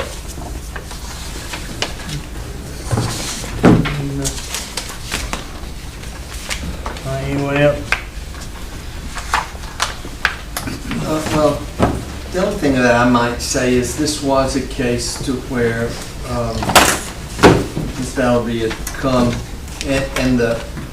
and agreed to cover the cost, which is generous to say, hey, we'll cover the cost as long as I'm living or my wife's living. It's kind of in a way, a gift to the city, and it's in memory of his father and of Mr. Cochran too. And so, I mean, it's related to in essence, a gift to the city. I guess I see that in a good light, that, you know, it's not like, well, we're going to create a memorial for everybody. You know, if someone else came up and they may say, hey, I would, you know, here's a gift I could make in another way to honor my father. And it's for the, I think this monument is for the length of time that those flags are donated. That would be what we'd understand, yes. I understand the donation of the flag. My concern is the names that, initially it was just Mr. Cochran, but now we know it was just Mr. Ellaby. Now we've come up and we've added. They were both they were both on the last one. Cochran's name was on the last one as well. I don't remember seeing that. I thought it was just Mr. Ellaby's name on the initial one that we received. My wife's first husband was Tim Cochran. And that's the reason his name is on there also. I understand that. I have a first cousin too that worked for the fire department years ago. Can I put his name on it and donate and put that down? Just gotta look at that. That says something wide open. And like I said, initially I thought it was just the one name, and I could have lived with that, but there are too many past employees at the fire department to just go and commemorate one or two. Come on. With what Doug has said, and, you know, I tend to agree with him, it is a gift to the city, and by virtue of that, with this plaque, would it, and again, that's just hit me, would it make sense to have a location that we can figure out, if it's not at the base of the flag, to whoever would want to make something like this in whose ever name, I don't care who it is, but to have an area to where if your cousin, my cousin, Jeff's aunt, JD's grandmother, whatever the case may be, to have an area where if somebody wants to recognize somebody in this manner, that we have a place for whoever that may be. I don't know if location, obviously you want to be, does it have to be right over the flagpole? Obviously in this case, given what you're doing, Steve, it would make some sense. But I mean, I think if you open it up and allow anybody, and we have an area to where those who want to do that could have the opportunity at their expense to do it. I mean, I think that would be great. I think that would be great. Like a memorial garden or wall or whatever the case may be. I mean, I think it would be fantastic. I think so too, if it's that way. Well, where would that be? Yeah, and that just hit me as I was preparing for this meeting, and I didn't get a chance to call you. I figured it best to have this discussion out here. Well, where would that be? And that's what I'm just visible. Right, and that's what we have. Visibility is what I would prefer. And I think anybody who's doing this would want the same. And I don't know, and I would love to sit down and with the chief involved, of course, and anybody else, and try to figure that out. But I certainly love the idea and certainly understand why you're doing it, and I appreciate it. And, you know, I certainly like to see it get done, and just like I would with anybody who would want to do this in remembrance of their relative or friend or whatever the case may be. Can we maybe go through that exercise with the chief and see if there's a place where we can open it to whoever and where it's visible and it serves your purpose and makes you feel good about it? Yeah, with that. How much real estate? And that's the thing, I don't know if it means we have to scale it. I don't know how many of these that we've got that are coming to us that want to do something and that. There's not very much space in and near the flagpole. Right, and that may be, we may have to kind of revisit it, but I don't know. That's just a suggestion. I mean, I love the idea. I love what you're wanting to do. Out at DOT, at the old DOT building, and we moved it, is a huge rock. And any DOT employee that has died in the line Right. while they're working, they put their name on the big old rock out there. That's what they do out there. But it's, if they died while they were on the job, is how they do it. I mean, obviously, if we open up the space, again, I'll have to be honest with you. I haven't gone and studied, geographically speaking, the area around the flagpole, but I will commit to doing that this week to go and see and maybe try to figure something out with anybody. But I mean, obviously, at some point, if you leave it open and then we've got, I'm just pulling a number, 50 spaces that can accommodate something that makes sense, and you know, we go until the 50 spaces are up. I mean, you're gonna have to be something like that when you think, Russell. It's not infinite real estate. Then how would you judge who would get the space? I mean, is it a certain amount of money that they would have to offer to the city or something? I think it's more remembrance, and it's, I mean, obviously if the family felt, or friend felt compelled of this person to want to memorialize this person, you know, I would think that would just justify for any reason, no gifts involved to the city, just. I don't know. I see I see your point, and I hear you. And I don't know that, again, this was just an idea, and it's certainly not an idea that it's come full circle, but just to make sure that we are going about it the right way. I mean, like I said, I think this is a great idea. How do we do this going forward? I don't know. It was just an idea I'm talking about.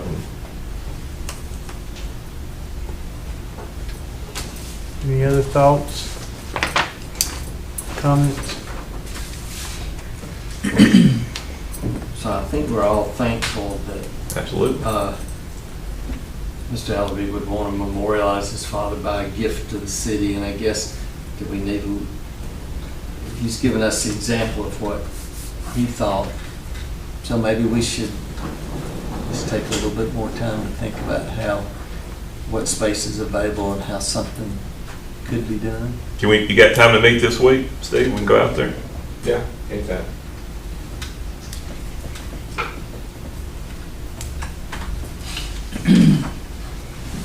Should we vote for the matter at hand now, dealing with Chief Ellaby and Captain Cochran, and then deal with this other issue down the road? If we're on I time frame. don't think we need to vote on it right now. I think we need to put some more thoughts into it.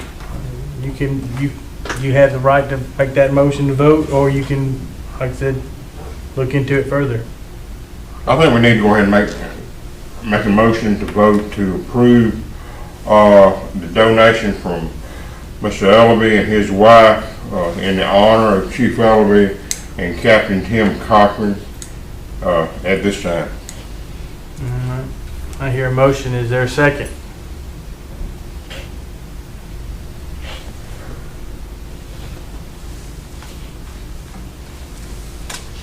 I simply just want to make a comment. I think we're all thankful. We just feel like it takes a bit more thought, and then we could bring it up at the next. let me just make one more statement, and I'll let it go with that.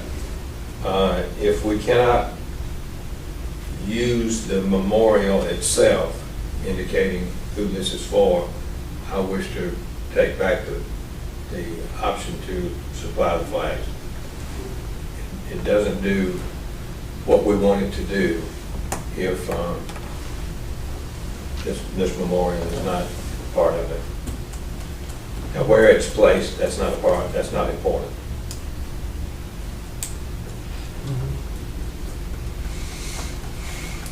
There's a motion on table, lack of a second. Feel like we tabled it correct, didn't that? But we'll get that meeting and look at. Yeah, I really want to get this figured out for yours as well as anybody else who has the same notion. Until we want to get that, because this is the opening, hopefully, of the fire department. Do we have a date on the opening? If you wouldn't ask me, I could have told you.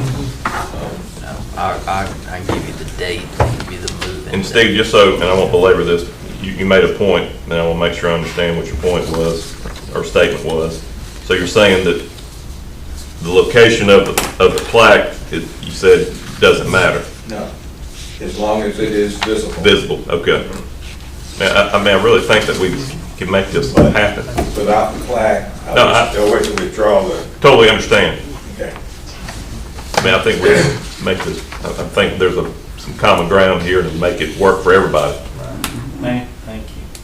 Yeah, thank you very much. All right. So if there's any other business? Mayor, while we're on fire department, let's go on and have the conversation about the committee and benevolence and what we have. So we had a group of citizens who love fire service, and they wanted to do something great to memorialize chiefs, and they took it upon themselves to raise money, and they did a good job. They hired a good contractor, and we have like this, it's maybe a foot deep and call it 10 feet high and maybe 12 feet wide. It's really nice, wood, finished, glass, perfect. We got lighting, all the good stuff. And the thought process was, we're gonna memorialize all of our fire chiefs, right? So if you've been a fire chief, you kind of get your little picture and it'll all be uniform. And there's certain memorabilia, fire markers that used to be around Thomaston, or replicas, and some just cool old fire stuff, this kind of in this credenza area when you walk into the conference room. Something to really be proud of, and they've done a really good job, and they've raised piles of money. It didn't cost us anything to do it, and it looks really good. And all of these funds are being managed by kind of a volunteer committee that they've put together to kind of manage the money, and they've handled all the logistics of the install and the memorabilia and all of that. Which just brings me to a simple question. I think it's a great idea. We support grassroots efforts. We like the addition. My understanding as it is that whatever goes in the case is kind of agreed upon by the committee, and then the fire chief kind of gives the cross, and then it goes in. So as we're talking about things like memorabilia and donations and assets that are held in public trust, in public property, one, who owns that? Two, does there need to be some sort of agreement between the city proper and any private entity that houses stuff within the city? Or is this merely a donation to the city? Because in emails I received today, it was like, it's not a donation. Well, if you don't like what we're doing, just buy it or give us our stuff back. So I don't know if it's a donation to the city, or if it's meant to be a donation to the city, or if we're just holding it on display for private owners, and don't really know how that works out. I think it started as a great project, and it is a great project, and it looks great, and it's a great memorial to fire chiefs and the fire service. Just want some council input and clarity on how you would like that approach to go. And this is strictly for fire chiefs. That's my thought, it's just a picture, fire chiefs, and we got some cool Some memorabilia inside Yeah. in the case as well, but And in addition to that, we also have people who have passed away on duty. We have a wall that will, part of a wall that will house, there are 4 of them, and we will have pictures and an emblem for them also. So all this is in a case. Yes, maybe if this is the wall, maybe this deep, and just kind of stands up on the wall.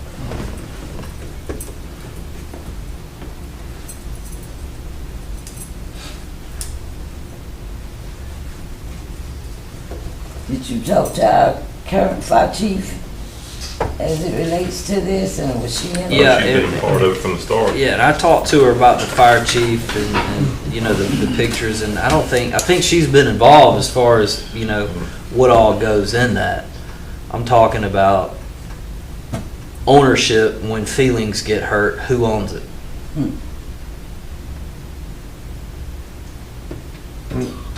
It seems like if it was made to memorialize, in that case, the history, in essence, the history of the fire department, it seems to me it would be a donation to the fire department.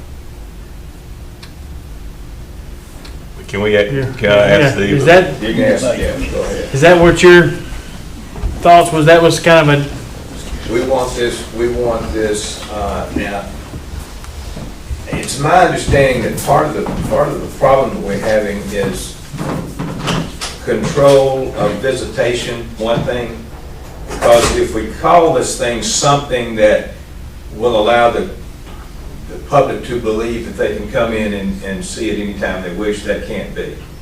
Because we know it's got to be in control of the fire department and the chief. So that would have to be scheduled entirely on her discretion. Right. Certainly not anything that we can do.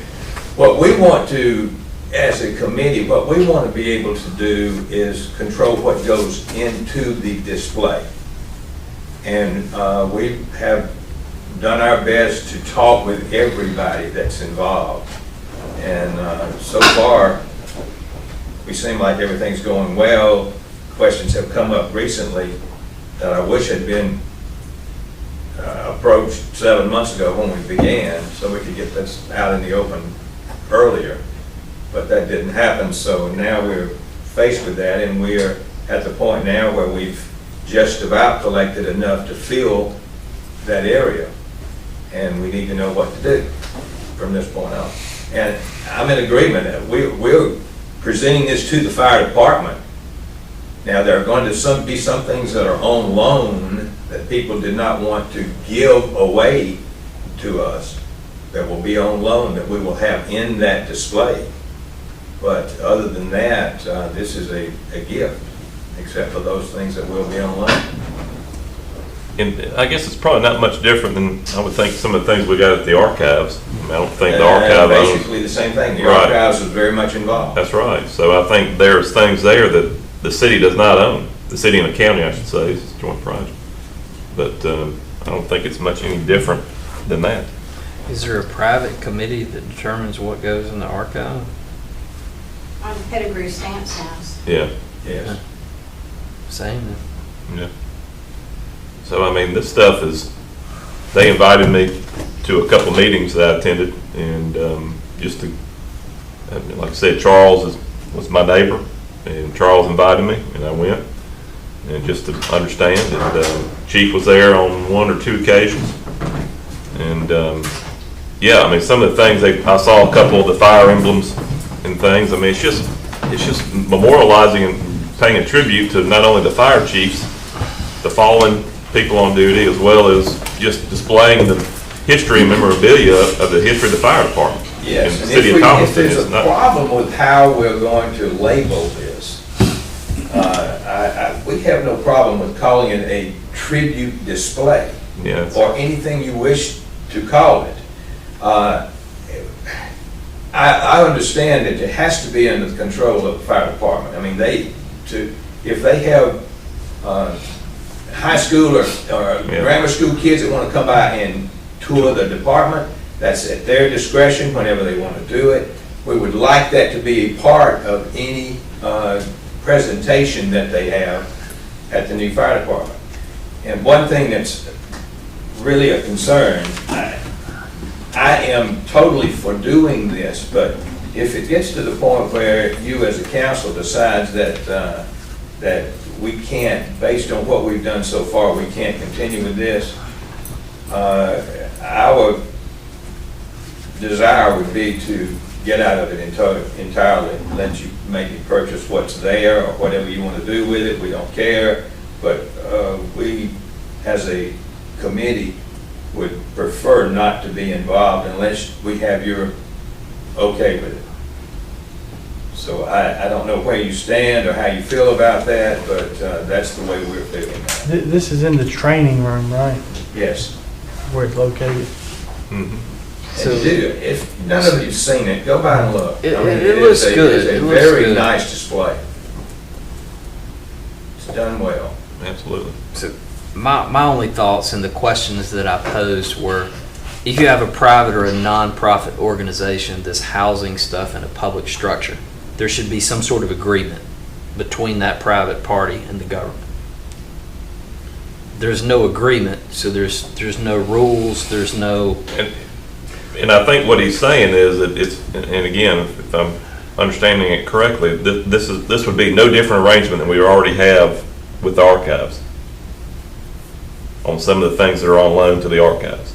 So if I'm understanding him correctly in the group, that those things, that those few items that you mentioned that weren't going to be part of the donation to the city, those would obviously have to have some agreement, much like what's the agreements with the archives. Yeah, as being on loan. Right. So I mean, why couldn't we just mirror what we're already doing as a city, as a governmental agency between, you know, that person and the joint project being the archives? Could. I mean, I don't see us any different. Other than the city's not facilitating any of this, we have no knowledge, or I don't. Of facilitating what? Of the conversations between the donations and what's located, what's on. I don't think there's nothing in there yet, so I don't think I think we're preempting what those items are that are going to be on loan, right? As far as we know, there's some that are promised that we don't even see, have So seen. it's not like they're sitting in there and we don't have any documents yet. I'll do whatever y'all want. Well, What a nice addition to this fire station, when, you know, because we're proud of it, and if we're going to have all the school kids and everybody else, I mean, are going to have tours, and this would be part of it. I mean, we I think should that's show great. it off. Russell, what are your concerns? Tell me about what your particular concerns are. Is anything that I can take back to the committee? No, just a laid out agreement with the city. This is the process. And my only hang up is giving complete autonomous control to a private entity over assets within a governmental building with no discretion. There seems like there needs to be... Well, what can we do about that? Tell me what to do.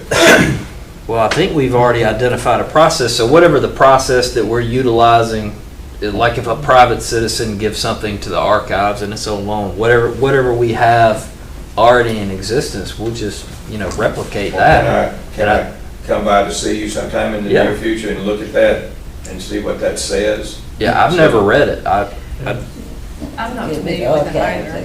Yeah, I mean, but I'm not trying to, say that I've read it cover to cover, but I understand that there is some process to doing that, and we have that arrangement currently, from what I understand. Are we at least in agreement that this should take place? We just need to work on the wording here a Absolutely. little bit? Yes. Yeah, I think it's a great addition, and it helps teach children and anyone about the history of the fire department. So I think it's a great, and I think maybe what Russell's saying is, can we formalize the process in the form of a document or something? At some point in time, something's gonna get tore up.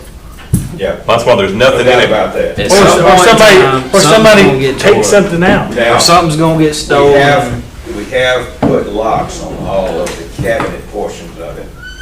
so that we can store materials there when we don't need to present them to the public. When there's not going to be something happening, we can store them there so that there will not be anything missing at any particular point. That would cover the city. If you had a $1 million item that you were showcasing there and it come up missing, Maybe I'm overanalyzing. I'm sorry. It's a great thing. We want the memorabilia and the Chiefs pictures. I think it's just that whose role is what and how do we protect the I stuff. understand that the city needs to cover themselves, and I understand that perfectly. We just need to know what we need to do to make that happen. We can get you there. I think one thing that needs to be clarified is what is donated as opposed to what's loaned. That needs to be a Yeah, I clear think that's been moralized in an agreement. We are in the process of making a detailed list of everything that we have, and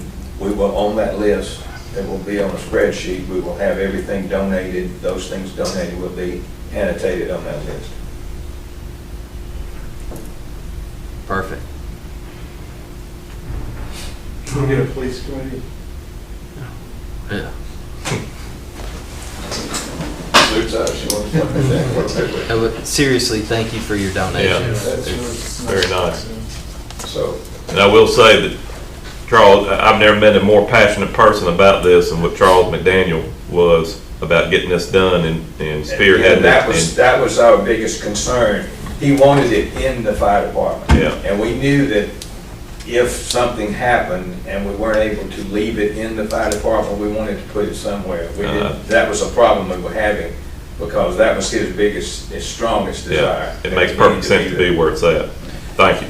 If you collect more material than we have real estate for, perhaps we could work out a rotational deal with the archives, kind of like they rotate art. Mhm. If you get too much stuff, that may be an option Yeah. where some of it's housed here and We may have to do that. We are expecting more than we have room for. right. It would be nice to have a room, but I mean, that's deniable. We can't do nothing like that. I did not. That's all I got, other than brief executive session, potential litigation. Thank you for bringing it up, and this has been very interesting. Being a member of the public, I've had a nice time listening to this today. thank you for coming. Come back anytime. The only other thing I've I got, don't want to do that. we've mentioned having a retreat. We had one, how many years ago? Went off. Been a while. That, and it may be something we talk about more in depth at the work session that we have. But just keep in your mind, good time frame to do a couple of those things that we, we can go off and spend a good bit of time bonding and learning and talking about a lot more stuff in detail. So, hearing that, do I hear a motion to go into executive session for, are we doing everything? Potential litigation. Potential litigation, real estate, and personnel? Just cover it all, so we don't have to come back out? My thought. All right, Motion. have a second? Second. Any discussion? Hearing none, call for a vote. Councilmember Greatness? All right. Councilmember Middlebrooks? Yes. Councilmember Tucker? Yes. Councilmember Head?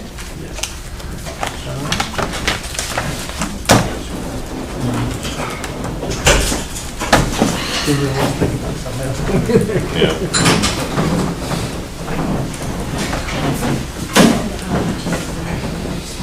Cheers. I want to thank you all very much for all your hard work on the zoning, and Russell, thank you very much. You're welcome. Appreciate it. Please see the little historic district thing. Did you see me turning back flips in the front yard over there? Yeah, or maybe you heard the sirens when they were coming to get me up. Thank you so much. It's so much appreciated from the bottom of our shabby chic little heart over in Silvertown. Thanks a lot, everybody. Take care.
The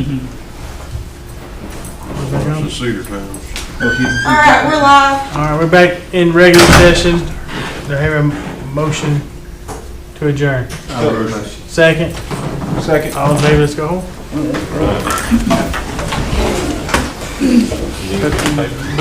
Make a motion that Mike stays here another hour. All right, those minutes. Chief.